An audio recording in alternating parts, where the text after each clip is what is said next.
Qeveria shqiptare po forcon mekanizmat për të mbrojtur qytetarët nga pasoja e rritjes së çmimeve globale të karburanteve dhe ushqimeve. Ministrja e Ekonomisë Delinda Ibrahimaj sqaroi se Bordi i Transparencës do të monitorojë vazhdimisht çmimet e karburanteve dhe do të ndërhyjë në raste të abuzimeve, duke garantuar që konsumatorët mos penalizohen nga luhatja e tregut. Arsyeja pse ne nuk e kemi ngritur më parë Bordin e Transparencës është sepse ne kemi bërë një monitorim ditar të çmimeve të bursës, të kostove të tregtimit, pra të kostove të taksave, pra të kostove të zhdoganimit, le të themi, të çmimit që karburanti del nga dogana dhe të çmimit të tabelave. Këtë kemi filluar që me shfaqjet e para, sinjalet e para të rritjeve të çmimeve. Dhe vetëm dje është materializuar një mos reflektim i çmimit të mbylljes së bursës me çmimin që ishte në tabelë. Do të vijojmë të jemi në monitorim të vazhdueshëm të çmimeve. Qëllimi ynë kryesor është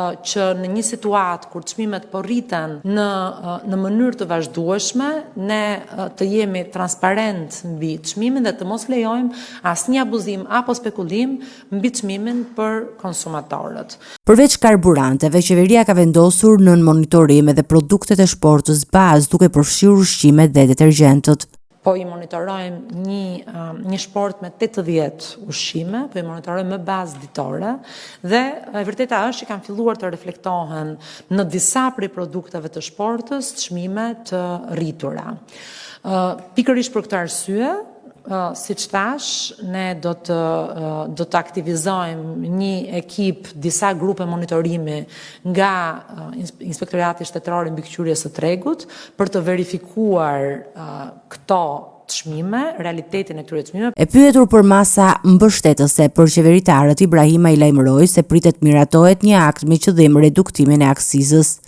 Jemi duke hartuar një akt i cili do të ndërhyjë në reduktimin e aksizës në nivelin 20% dhe ky mekanizëm do të miratohet në Këshillin e Ministrave dhe do të bëhet publike në momentin e duhur. Rritje gjithashtu kanë psuar edhe plerat kimik, duke paraqitur kosto të shtuar për fermerët shqiptarë. Megjithatë, ministra Ibrahimaj vlerësoi se situata nuk është në ato nivele për të ndërhyrë. Një pjesë e inputeve bujqësore, konkretisht plerat kimike që vijnë si derivate e nën produkteve të karburanteve, janë një komponent shumë i rëndësishëm i kostove të prodhimit të produkteve bujqësore dhe ne jemi duke i monitoruar në mënyrë të vazhdueshme.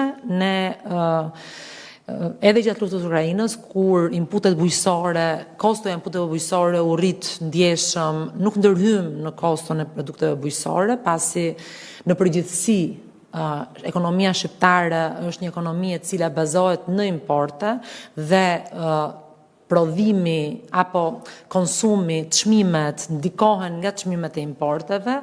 Komponenti kryesor gjatë periudhave inflacioniste, pra kur çmimet rriten nëpër botë, është inflacioni i importuar dhe jo inflacioni vendas.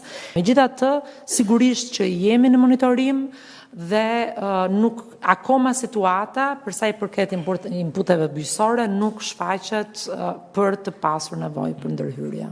Ministra gjithashtu vuri në dukje se ekonomia e vendit ka treguar shenja pozitive në rritje të punësimit dhe hapjen e mbi 3760 bizneseve të reja vetëm gjatë 2 muajve të parë të vitit. Qeveria synon që këto masa të krijojnë një mburojë efektive për qytetarët dhe bizneset ndaj pasojave të krizave ndërkombëtare.